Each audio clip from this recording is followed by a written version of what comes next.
Matteus 27, vers 1 tot 66.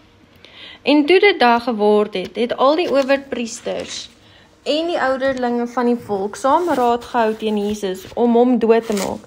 En hulle het hom geboei en weggelei en hom oorgelewer aan Pontius Pilatus, die goewerneur. Daarna het Judas, sy verraaier, toe hy sien dat hy veroordeel was, berou gekry en die 30 silwerstukke teruggebring na die owerpriesters en die ouderlinge en gesê: Ek het gesondig deur onskuldige bloed te verraai. Maar hulle sê: Wat gaan dit ons aan? Jy kan toesien. En hy het die silwerstukke in die tempel neergegooi en weggeloop en homself gaan ophang. En die owerpriesters het die silwerstukke geneem en gesê: Dit is nie geoorloof om dit in die skatkis te stort nie, omdat dit bloedgeld is. En nadat hulle saam raad gehou het hulle die stuk grond van die pottebakker daarmee gekoop, as 'n begraafplaas vir vreemdelinge.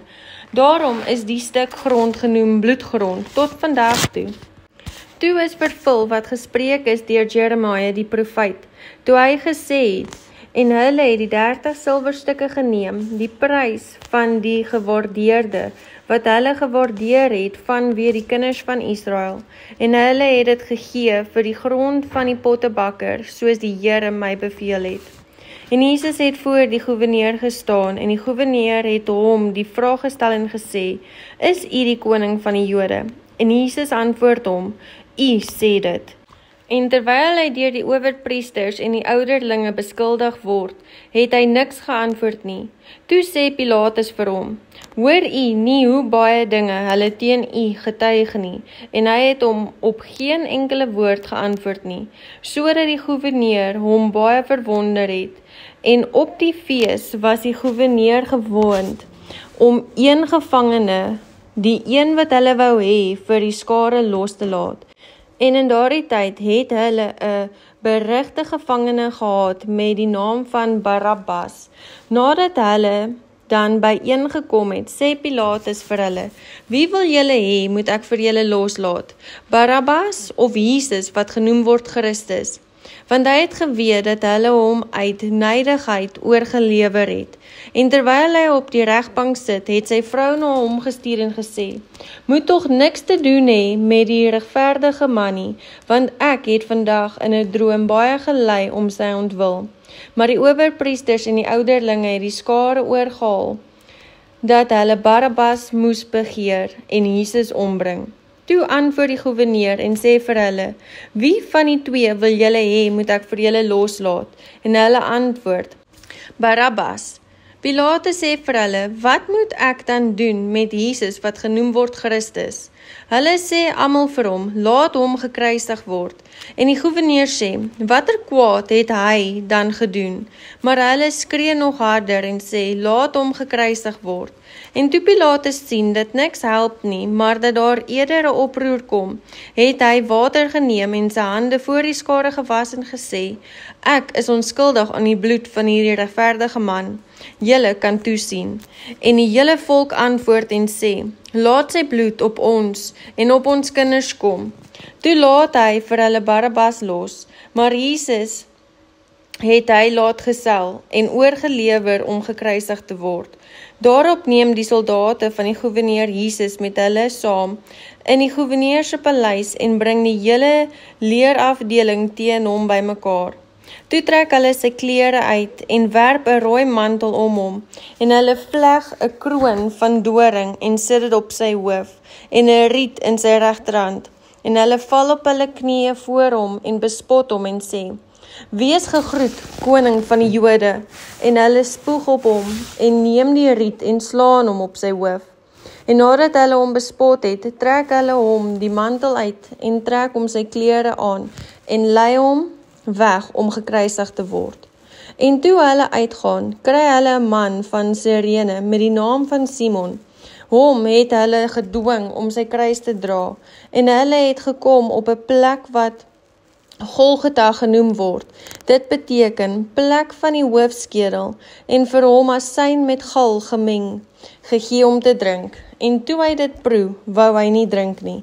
En nadat hulle hom gekruisig het, het hulle sy klere verdeel deur die lot te werp, sodat vervul sou word wat deur die profeet gespreek is.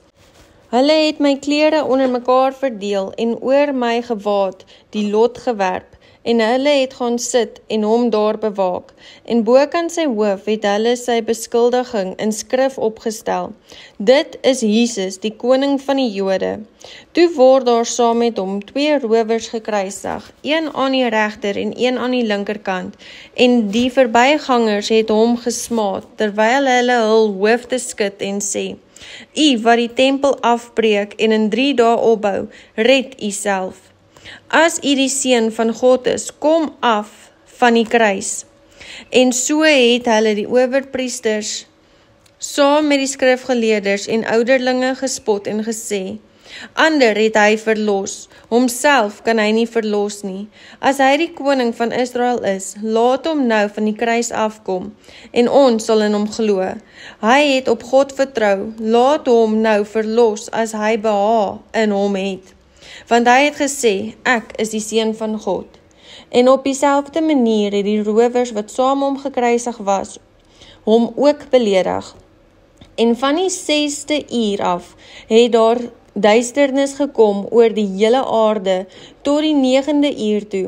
En omtrent die 9de uur het Jesus met 'n groot stem geroep en gesê, Eli, Eli, lama sabachthani. Dit is, my God, waarom het U my verlaat? En sommige van die wat daar staan, hoor dit en sê, hy roep Elia.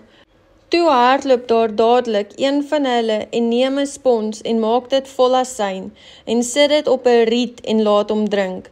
Maar die ander sê, wag, laat ons sien of Elia kom om hom te verlos. Daarop het Jesus weer met 'n groot stem geroep en die Gees gegee. En kyk, die voorhangsel van die tempel het in 2 geskeur, van bo tot onder, en die aarde het gebewe, en die rotse het geskeur, en die grafte het oopgegaan, en baie liggame van die ontslape heiliges het opgestaan. En na sy opstanding het hulle uit die grafte uitgegaan, en in die heilige stad ingekom, en aan baie verskyn. En toe die hoofman oor 100, en die wat saam met hom Jesus bewaak het, die aardbewing sien, en die dinge wat daar gebeur, het hulle baie bevrees geword en gesê, waarlik, hy was die seun van God. En daar was baie vroue wat dit van ver af aanskou het, wat vir Jesus van Galilea afgevolg en hom gedien het. Onder hulle was daar Maria Magdalena en Maria, die moeder van Jakobus en Joses, en die moeder van die seuns van Zebedeus. En toe dit aangeword het, het daar 'n ryk man van Arimatea gekom met die naam van Josef, wat self ook 'n disipel van Jesus was. Hy het na Pilatus gegaan en die liggaam van Jesus gevra. Toe beveel Pilatus dat die liggaam afgegee moes word, en toe Josef die liggaam geneem en dit met skoon linne toegedraai, en dit in sy nuwe graf gelê wat hy in die rots uitgekap het, en nadat hy 'n groot steen teen die opening van die graf gerol het, het hy weggegaan. En Maria Magdalene was daar, en die ander Maria, en hulle het reg voor die graf gesit. Die volgende dag, dit is die dag na die voorbereiding, kom die owerpriesters en die fariseërs by Pilatus saam en sê, my Heer, ons herinner ons dat die verleier, toe hy in die lewe was, gesê het, oor 3 dae staan ek op. Gee dan bevel dat die graf verseker word, tot die 3de dag toe, dat sy disippels nie miskien in die nag kom en hom steel nie, en vir die volk sê, hy het opgestaan uit die dode, en die laaste dwaling sal erger wees as die eerste. Daarop sê Pilatus vir hulle, julle sal 'n wag kry, gaan verseker dit soos julle dit verstaan. En hulle het gegaan en die graf verseker deur die steen te verseël in teenwoordigheid van die wag.